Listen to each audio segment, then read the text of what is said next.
Eu tenho a opinião de que toda espiritualidade vem do plano espiritual, que é sua origem e também nossa origem. O fato de estarmos encarnados aqui na Terra não tira a qualidade de que somos espíritos, consciências extrafísicas, temporariamente aportadas num corpo humano para devidos aprendizados e experiências aqui na Terra. Então, a nossa natureza espiritual, ela não é terrestre, tá? Nenhum de nós é daqui, só o corpo é terrestre. O corpo nasce, cresce e morre aqui, e nós dentro dele, vivendo experiência. Só que estávamos vivos antes, então não nascemos, entramos. Um dia, quando o corpo cair, vamos sair, voltando à pátria original espiritual de onde viemos. Nossa origem é estelar, é extrafísica. Daí o grande Paracelso, no século XVI, surgiu com a teoria, né? Ele era um ocultista muito talentoso, alquimista também, médico. Nasceu na Suíça, mas viajou muito pela Europa e até hoje é reverenciado por todas as pessoas que gostam de ocultismo e hermetismo, no caso, como uma grande referência.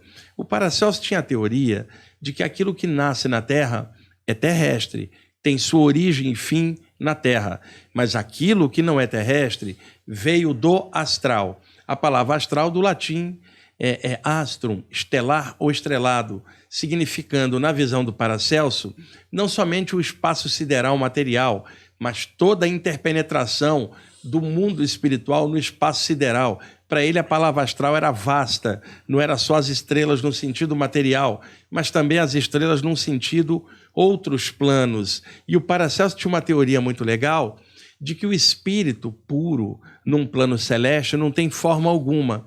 Então, quando ele vai encaixar na matéria para viver a experiência no plano denso, o Paracelso não entendia como é que um princípio sutil, tão leve, poderia habitar um corpo tão denso. Então, ele elaborou a teoria de que o espírito, quando se desprendia dos planos celestes, sem forma, ele adentrava por condensação no plano astral e se revestia de luz das estrelas, formando um envoltório estelar, um corpo astral, como ele chamava, que é o mesmo sinônimo do corpo espiritual do Paulo de Tarso na Bíblia, Coríntios 1, capítulo 15, versículo 44.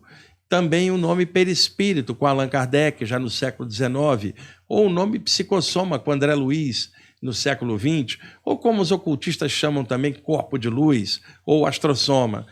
Ele chamou de corpo astral. Então, o que acontece? O que é da Terra, o que vem do astral ou do espiritual tem sua origem lá. Eu tenho a firme opinião de que toda espiritualidade nasce em outros planos e inspira os homens aqui, que são espíritos encarnados, a desenvolver o reflexo disso no plano físico.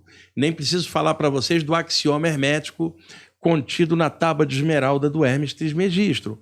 O que está em cima é como o que está embaixo, e o que está embaixo é como o que está em cima, no milagre de uma só coisa, que é o equilíbrio.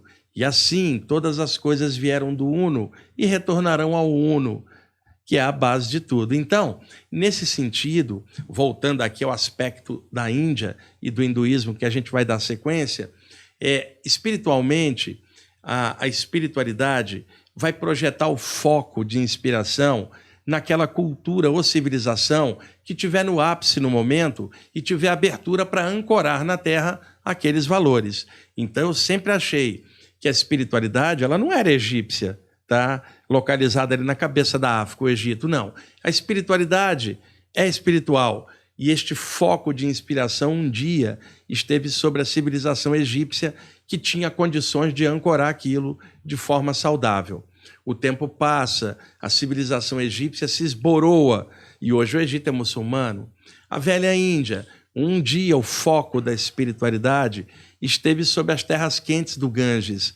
E aí, naquela época, floresceu a sabedoria hindu, o Sanat Dharma, como também é chamado, e uma pleiade de grandes sábios, que eram espíritos superiores reencarnados como homens e mulheres na velha Índia, criaram condições da espiritualidade descer sobre eles, e eles então ancoraram esse conhecimento e passaram esses conhecimentos de mestre para discípulo, e todo esse conhecimento acabou gerando, por exemplo, por compilação, os Upanishads, o Ramayana, o Bhagavad Gita e tantas obras luminares da sabedoria hindu.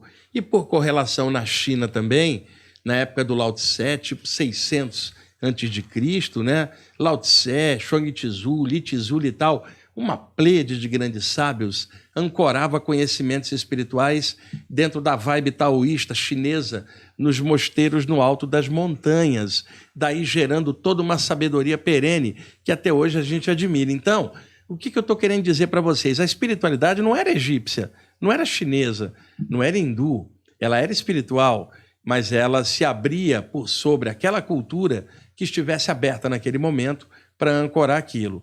Os séculos se passaram. O mundo hoje está muito aberto, a informação muito rápida, mas a gente que está aqui no Brasil, devido a todo o caldeirão cultural e mistura de muitas coisas, surgiu uma espiritualidade bem universalista. Aqui no Brasil tem de tudo. Vocês vão de me dizer, mas nos Estados Unidos também tem, mas lá não tem abertura espiritual que a gente tem aqui. Aqui tem umbanda, espiritismo, ocultismo, yoga, teosofia, tem de tudo aqui. E é legal ter tudo isso, mas com uma abertura até popular, que não tem nos Estados Unidos, por exemplo. Lá tem essas coisas também, mas você não é comum falar sobre isso em aberto. Aqui no Brasil, esse foco está por cima de nós. Podemos até ter um país com uma sociedade meio zoada, desorganizada, só que espiritualmente tem algo bem legal, uma abertura que eu não encontrei em outros lugares. Posso arriscar dizer para vocês que esse foco está em cima do Brasil já há algum tempo, e ao falar isso, eu não estou falando por questão de pachequismo ou patriotada por estar encarnado no Brasil. Eu sou um cidadão universal, vocês também, e no momento estamos como brasileiros. Vamos valorizar o país, mas o que eu estou falando aqui é uma atmosfera espiritual que não é brasileira, ela é espiritual, só que aqui no Brasil tem uma abertura legal para isso. Tanto que esse programa aqui e outros também, aqui na grade do Projeto Farol agora, tem gente com características diferentes, falando de coisas diferentes, cada um do seu jeito e todo mundo se respeitando.